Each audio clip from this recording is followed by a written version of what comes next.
Hello, this is Rachel Cipriano coming to you again from Magnificent Resilience. Today I want to finish covering a little bit of what I was talking about yesterday regarding addiction. I mentioned in there the different types of addiction, substance addictions such as drugs, alcohol, nicotine. Then I talked about how we can be addicted to unhealthy relationships. Or it could have been a good relationship had we not become so obsessed and compulsive with it, kind of losing ourselves in the process. Finally, I talked about various thought addictions, the fact that many people don't understand that when you struggle with depression and anxiety, which is just at epidemic proportions, a lot of what perpetuates those conditions is obsessive thought patterns, which at times can be what they call ANTs, automatic negative thinking,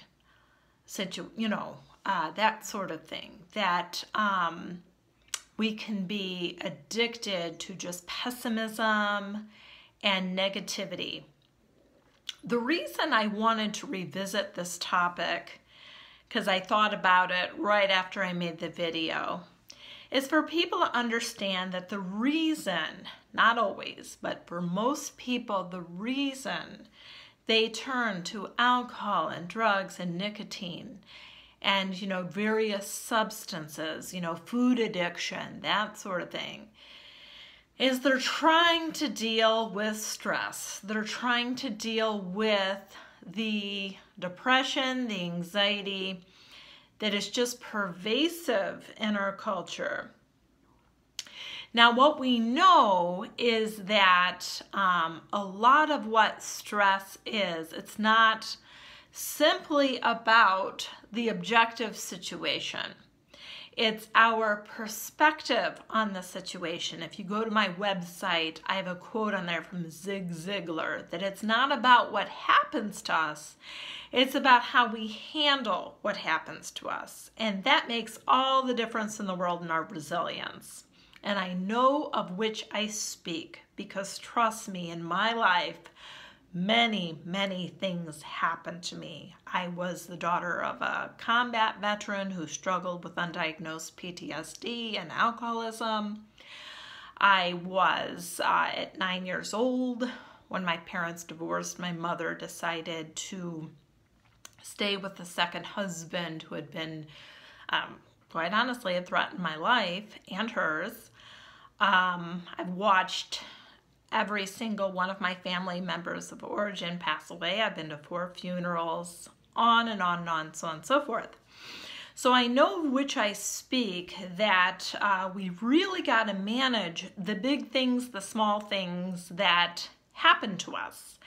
And if we're not careful, if we don't have those healthy perspectives, our coping mechanisms can become very destructive. So, for that reason, I just wanted to make that connection between alcohol and drugs, that oftentimes it is related to negative thought patterns, anxiety, and our attempts to deal with all of the wounds and the things that occur and happen to us in this life. So for that reason, I just strongly, strongly encourage you to share this video with others and to take the insights and do something with them. What difference does it make if we know something in our head? We have to make it real in our experience to experience positive transformation. And I told you yesterday, this is not easy. I have fought for years. And what eventually helped me is a strong commitment to find a speaker who, my dad spoke to me with very harsh voice tones, and in his natural state, he has very sensitive, gentle tones. And I heard all kinds of negative words like, you won't amount to anything, you're self-centered, those kinds of things that I'm sure many of you also experienced. I think the parenting style back in the day was that you got to toughen your kids up, and there's something to be said about that, but obviously it, for me and maybe for you, went to extremes. So anyway, commit to changing those perspectives. It will not come easy. I'm telling you, it will not come easy.